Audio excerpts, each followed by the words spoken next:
The events of the period 1922 to 1926 are among the most important in modern history, not only in terms of how they fell out and the consequences that flowed from them, but in what they tell us about the assumptions they carried about independence, of the balance between parliamentary possibilities and military action, of the hold of empires and the force of a mythic dream of independence.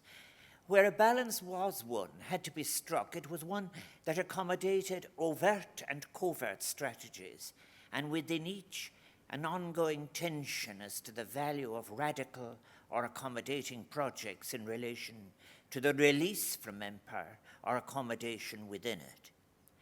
One cannot avoid, I feel, reflecting on what lives might have been saved, relationships allowed to survive and develop, had the express will and vote of the vast majority of the people of the island for independence in 1918 been accepted and acted upon.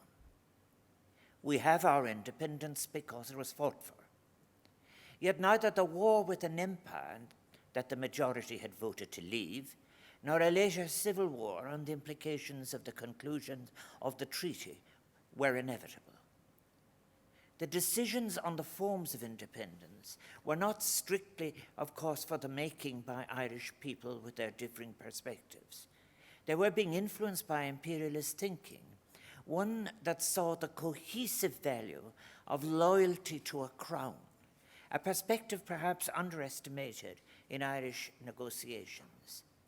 There was, too, a huge difference beyond geography between those who had within empire experienced the benefits of an industrial revolution and its class conflicts, and those others struggling for survival, for land, within a landlordism that, while it held ownership of land, in part as a means of status advancement in the society at the heart of empire, a society that viewed them as landowners to be on occasion visited in their domains, but not in any terms to be regarded as equals. As to understanding the period, we are fortunate to have available to us now a rich vein of new scholarship from new or neglected perspectives that can be added to the seminal work of Irish and American scholars in leaner times of publication. In preparing my own contribution, I've drawn on some of these, having had, of course, now the benefit of a brilliant scholarly informed original paper from Professor Brendan O'Leary of the University of Pennsylvania and excellent responses from Professor Henry Patterson of the University of Ulster, Professor Lindsay Erna-Byrne of University College Cork, and Dr. Teresa Reedy, also of University College Cork. I have been enormously indebted to Elaine Quillanon's work on the diaries of Joseph Campbell, 1922 to 1923, entitled As I Was Among the Captives, published as part of the Irish Narrative series, edited by the late Professor David Fitzpatrick. I immediately state a personal interest, as my father, John Higgins, was interned in Tentown in the Curragh and released at the same time as Joseph Campbell in December 1923. I should say that my father's brother, Peter, was at this time in Renmore Barracks, Galway, in the National Army. My aunts were on a small farm in County Clare. They did not take sides in the Civil War, although active in the War of Independence, but they sent parcels with cakes and cigarettes and items of food or clothes to those interned, while also seeking news of possible releases from local senior Free State figures. I believe Joseph Campbell's diary is incredibly important, as Elaine Quillanon points out in her introduction to it. It is written by somebody who was already a well-known literary figure at the time of his imprisonment and the writing of the diary. Born in Belfast, he had spent time in what was the South Ulster Gaeltacht and had experience too of all the current literary movements, including modernism, which he discussed in the huts with Sean O'Cota and Francis Stewart, fellow prisoners. Older than most internees, he was also exceptional in educational or social background terms. The majority of those interned were, for the most part, experienced in the underclass of city life, or insecure non-inheriting sons from small farms, the trades, with bar and grocery strongly represented. It is from being among them, including the sharing of their lost hopes, that Joseph Campbell has left us his daily account, one that is sensory and deeply moving. It demonstrates the influence of his knowledge of and respect for work on confinement, such as that of Dostoevsky, and his references to James Joyce's method of recording the minutiae of sensory experience is contemporary to Joyce. I was particularly interested in the period of the diary from Frank Aiken's announcement of the end of the Civil War on the 24th of May 1923. All is lost for the internees. On the 3rd of June 1923, there is an outburst of recrimination as to past bad leadership and tactics from Sean O'Cota, himself, of course, a diarist in the Irish language. However, it is the experience of the month-long unsuccessful hunger strike in 1923 that reveals most the vulnerabilities on the part of internees and the incredible cruelty on the part of those running the internment camp. For those incarcerated and who have lost, what concerns them most in 1923 is the uncertainty of their position. Rumours of release circulate. Newspapers are scrutinized for a hint. Sometimes the rumours have been circulated by the authorities, such as the rumour during the hunger strike, that if those remaining on it go off it, all internees will be released. In this short address, I must leave over the detail of what is little less than an anthropology of those from all parts of the island of Ireland who, for a variety of reasons, were incarcerated for the danger that they were perceived as representing to the new state. Their prospects on release would be grim if a decade later, in preparation for power in 1932, representations from a newly constructed Fianna Fáil would be sent to every parish to seek out IRA activists who had aspirations to get additional land. There would be no land on offer in 1924 for internees, nor for any, such as my father, would there be any prospect of a return to their jobs in the trades. Responding to this, many of those trained in bar and grocery, for example, sought after release to rent a space, to open a small business, thus making a job for themselves. Representations by fellow workers for them to be allowed to return to work had fallen on deaf ears. It would be similar in relation to the agricultural workers, many of whom had lost their employment with the division of domain land, the flight from and the burning of big houses. Immigration was an option envisaged by many, but not easily accessed, and a change had to be forced in the permit system run by the IRA. Without permission, it was forbidden, seen as being unpatriotic to immigrate, and organizations like Landlordism in the United States were instructed that only those with IRA permits should be allowed in. This prohibition, despite letters from Sean Moylan and others to De Valera, would prevail until July 1925, when the hemorrhage of those leaving was so great, thousands had left, that the Ard Cola had to give way. For those who stayed, unemployment was what beckoned. Worse than unemployment itself was the fact that their character was blackened. Their names would be handed in to newly formed police as suspects for the land agitation which was spreading and which the churches, as well as conservative politicians, were titling Bolshevism. For this reason, my father had to leave his home parish and experience his unemployment of 1924 elsewhere. The hunger for land, any land, more land, was widespread. Professor Terence Dooley draws on the statistical sources on land ownership for the period. By 1923, there were around 114,000 farms, comprising roughly 3,125,000 untenanted acres still to be transferred. Professor Dooley quotes Kevin O'Higgins' speech in the Dáil of the 14th of June 1923, when he spoke of land grabbers. They cannot have law and violence. They cannot have an act and their own plunder. And insofar as I can secure it, I will see that they do not have it. And by the time this bill reaches its final stages, I hope to be able to assure the Dáil that there is not in any county over which we have, for the time being, responsibility and jurisdiction, 1 acre of land in the possession of any person but the legal owner. Terence Dooley's Burning the Big House, the story of the Irish country house in a time of war and revolution, is indeed a valuable, detailed scholarly study of the experience of those in the country houses during the conditions of the War of Independence, when some were burned, and the Civil War, when many more were burned.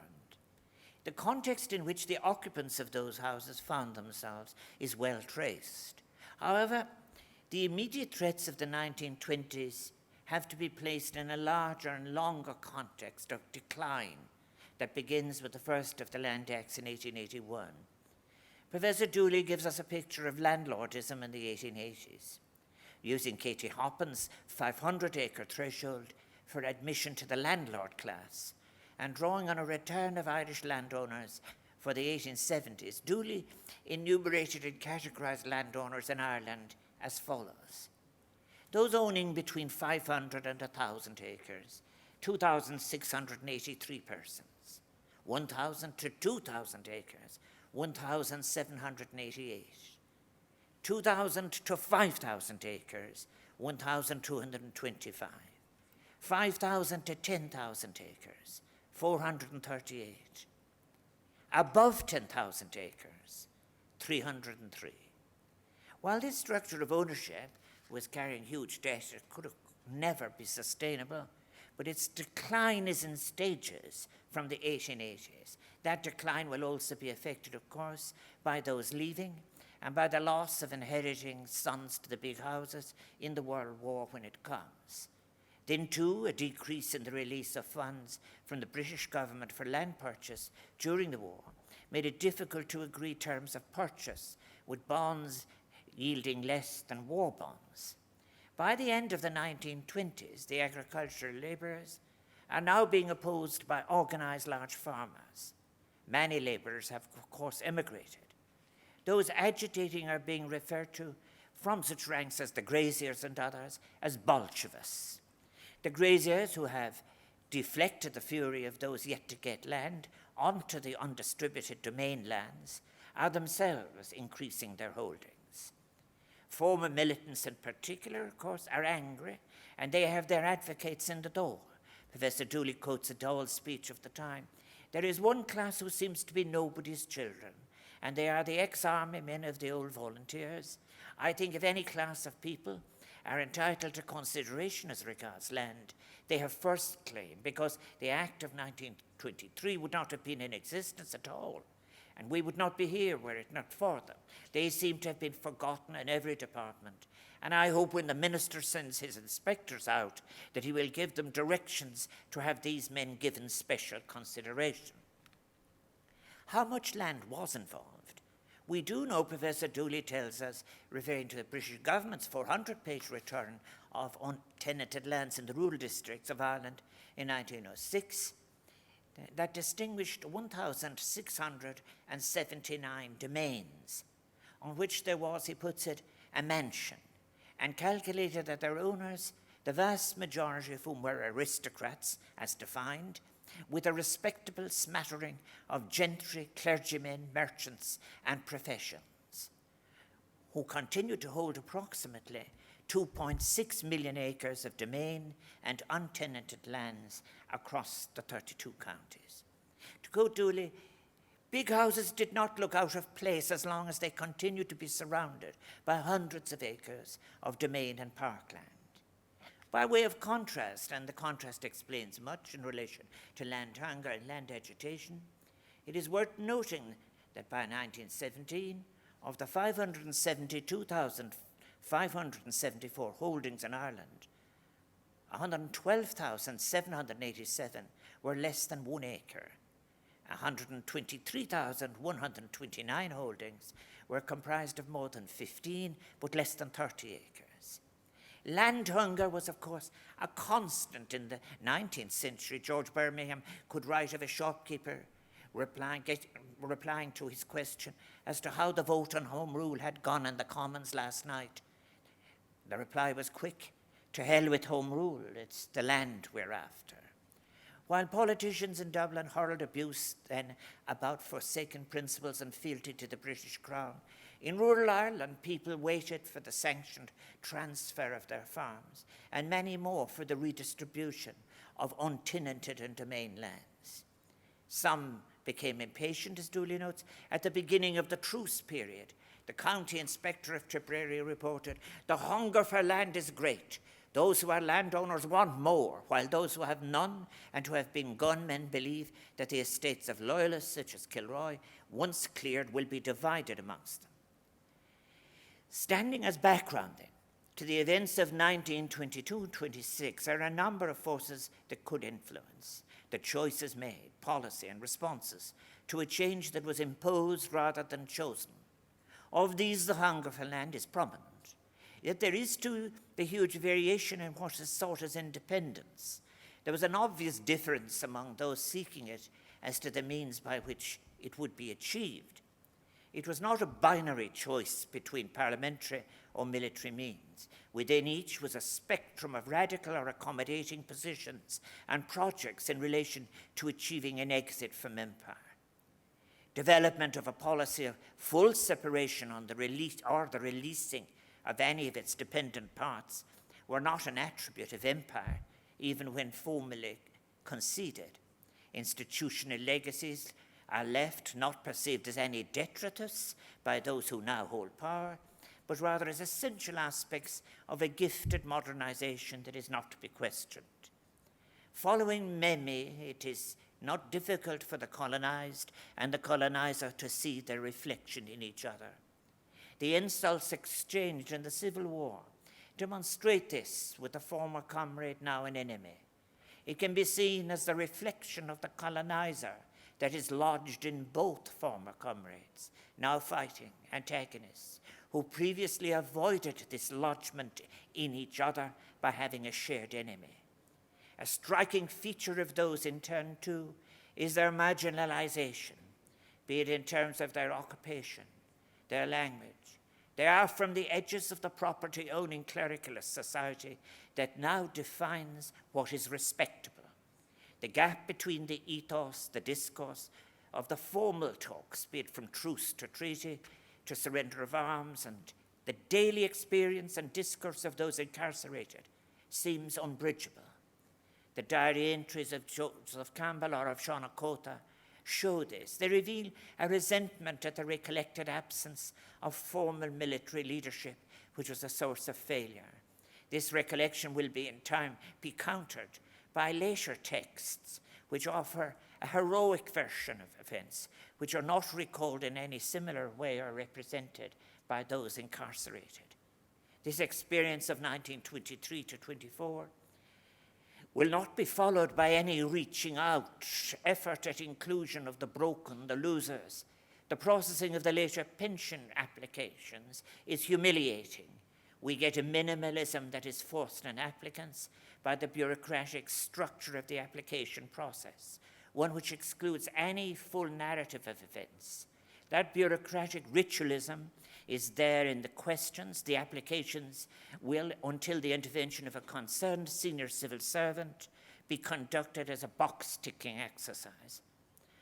Understated then in the history, too, perhaps, is the reference by all the applicants to the poverty that the applicants themselves are experiencing. The role of women in the independence struggle, far from being recognized, is revelatory of a misogyny which is exposed not only in the treatment of pension applications, but in the interpretation, as we have heard, of the revolutionary women's speeches and their vote against the treaty. One might reasonably speculate, indeed, if that is not an explanatory factor in the long delay on according rights to women, including within the context of the Constitution. Is there any evidence of a transcending vision, such as that allowed in the democratic program of the First Dáil? The vision that predominates is for the stability that is necessary for property ownership, acquiescence in clerical control, respectability in the person, the family, the community. Constitutions frequently come out of revolutions, and accordingly they tend to deal not just with the relatively prosaic matters of government organisation, but they have often too attempted to encompass a people's spirit and values, a sense of the nation and of its citizens, as well as setting out the fundamental principles which were to govern the state's laws and institutions. An alternative view is that of such as Sartori is that brevity in constitutions achieves certainty in an easier way. The democratic programme of the First Dáil had a visionary character. However, as enacted in 1922, the Constitution of the Irish Free State was dictated in form and content by the requirements of the Anglo-Irish Treaty that had been negotiated between the British government and Irish leaders in 1921. Éireann consisted of 83 separate articles, totaling 7,600 words. The drafting committee had to consider the inclusion of economic and social rights in the Irish Constitution. American labor lawyer Clemens James France, who assisted in the Constitution's drafting, proposed, for example, provisions to ensure state control of natural resources, and further proposed that the state would capture the unearned increment arising from land value increases, thereby impeding speculation in land and promoting investment in industrial development. Then too, during the parliamentary debates on the Constitution, Labour TDs Tom Johnson and T.J. O'Connell proposed the inclusion of modest welfare measures as well as provisions to protect children's rights. These proposals met with opposition. UCD Professor of Economics George O'Brien, as well as others, including Archbishop John Harty of Cashel, both questioned the social provisions' economic and political viability, stating that such provisions carried the potential to alienate conservative landowning supporters of the treaty. Agitation by the landless across Europe and their seeking of the overthrow of authoritarian structures, their many expressions of emancipatory possibilities, were known to each other by actionists across Europe and beyond. The church was already directing labels of Bolshevism at the labour and trade union movement. Tom Johnson's or Labour's condemnation of non-judicial executions brought, by the way, not any thanks, but death threats from Liam Lynch on behalf of anti-treatyites. Issues of land remained omnipresent. The Land Commission continued to redistribute farmland in most of Ireland, with untenanted land subject to compulsory purchase orders. Lands which were nominally to be divided out to local landless families, but in the execution this was applied unevenly across the state, with an emerging movement from IRA networks claiming that they who had driven out landlords were being ignored. As to the 1922 Constitution itself, British law officers operating under Lloyd George's government had further objected to what they called the Soviet character of the Constitution's declaration of economic sovereignty. Ultimately, in what can only be interpreted as a significant missed opportunity with lasting and far-reaching consequences in Irish society for decades to come, but in so many senses unsurprising, the provisional government dropped the offending provisions. As to social policy, then the 1922 Constitution was limited to two programmatic declarations only, one specifying a pre-existing right to elementary education, Article 10, and the other providing for the possibility of state ownership of national resources, Article 11. It is important, too, in our decades of commemorations, to realize that while there has been a reluctance in the early days of the state to put the events of this period through a formal commemorative lens in the fullest sense of recovering all of the pain, the violence, avoidable and unavoidable, the experience was real and damaging. It stayed on in the lives of those impacted. Their pain was passed on in many cases, generating consequential pain suffered frequently in silence. That silence would be contradicted by those who addressed their experience in a secondary way, in fiction, yes, but really not at that much of a distance.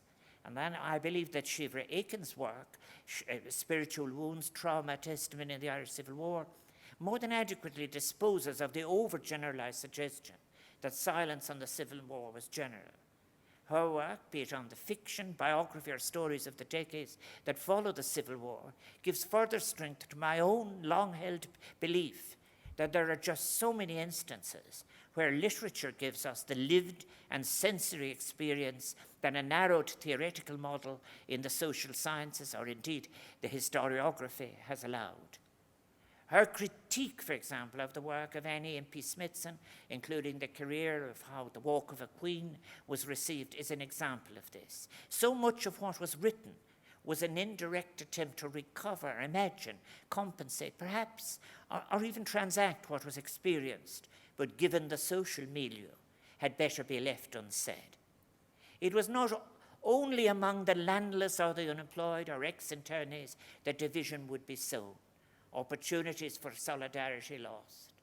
In cities like Belfast, where one of the positive consequences of the industrial legacy was a strong working class culture that had within it a trade union militancy that sought to prevent and reduce sectarian action against fellow workers. However, that working class culture too would come to be divided, and significant parts of it captured by bigotry with appalling consequences for the minority, and indeed a bigotry that would be a poison transmitted, resurrected, but now, thankfully, being rejected. In the South, an authoritarian version of religion was claiming obedience in matters not only of the spirit, but of the body and life itself, and having it conceded to it influence and hegemony in many of the institutions of the state. The appalling 1930s would be indeed a carnival of reaction, small-mindedness, repression, and abuse.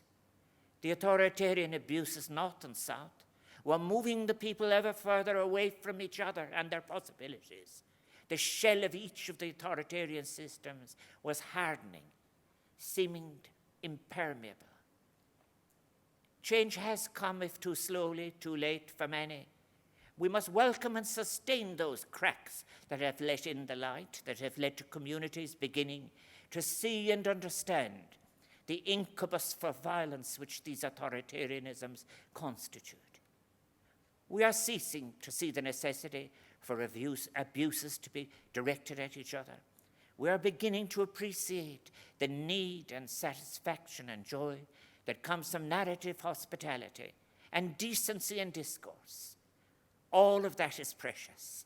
It is what offers hope. Garamila Mahaki, thank you.